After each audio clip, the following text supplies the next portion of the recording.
Pam here from Jesus Junk Journals.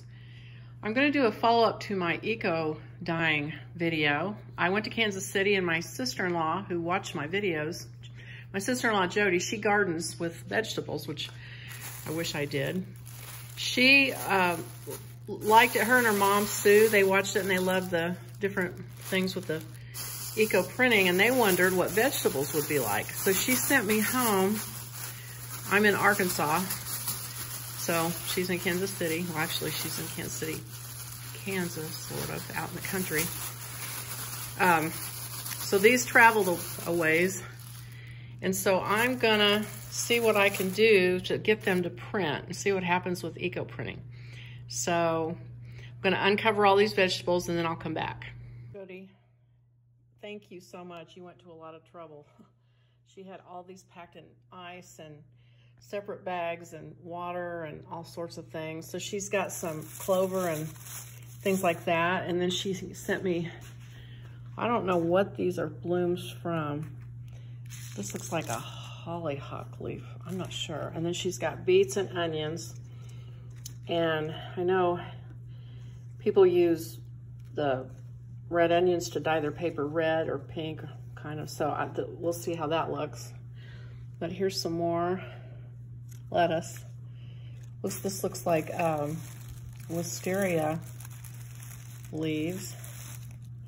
So we'll see what happens. I'm gonna layer it up and I'll be back. Walk in here, this is in my laundry room. This is a turkey roaster and I've got it turned up all the way. And it's gonna have 2 gallons of water in it and 2/3 cup of alum that you use to make pickles. And then you put rusty things in it. You can kind of see some of the nails and washers and things that I've got in there. So that's what makes it work. So I wanted to show that real quick in case anybody hadn't seen my other videos.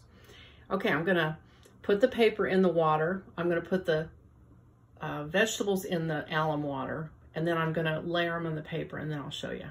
One more time, I've got to cut in and say, so what I did is I cut these vegetables apart because they're too fat to put between the paper.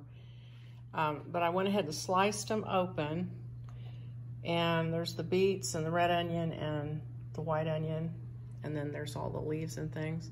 So I'm gonna put them in the layers with the paper after I dip the paper in the alum water. Okay, so here it is all layered up.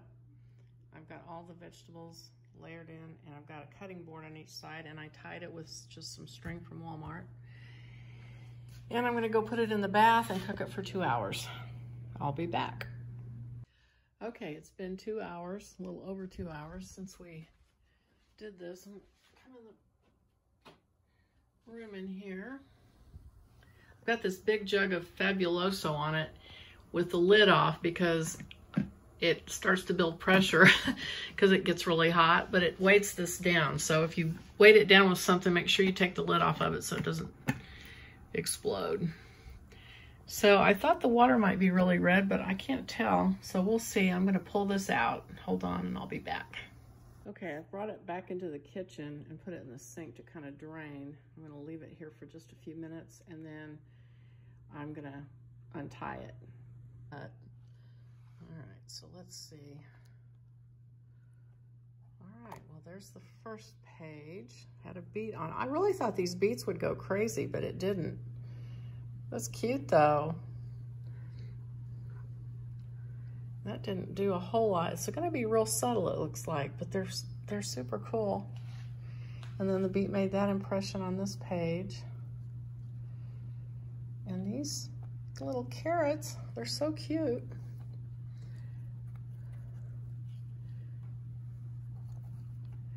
They didn't really make any color though, but I think these are gonna be just super subtle, which is fine with me. Ooh, cool. All right, this is another beet slice. And I think these were blossoms from like a pumpkin or a cantaloupe maybe. So I'm gonna leave those on there. Maybe let them dry. Okay, and then this one. Oh, now that one looks cool. That was a piece of the onion, I think. No, that was a beet. This was the red onion. It came out darker. And then these are the, is it wisteria?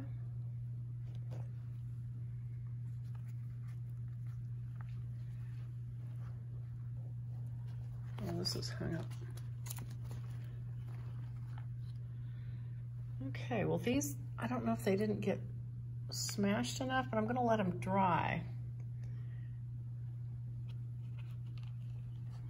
Oh, cool. Okay, so there's the red onion. It turned almost black and it ran, and you can see where that top of that carrot came out. I'm gonna leave it there, let it get the colors dried. And then these are the clovers, and they're super subtle too.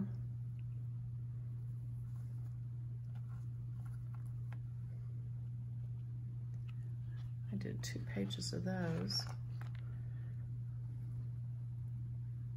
I'm gonna let that dry. So I'm gonna let these dry. So anyway, that's what happens with vegetables. A little more subtle, but those are cool because you can use them in your journal and it allows for other things. It doesn't completely take away the attention from what you're doing the journaling on.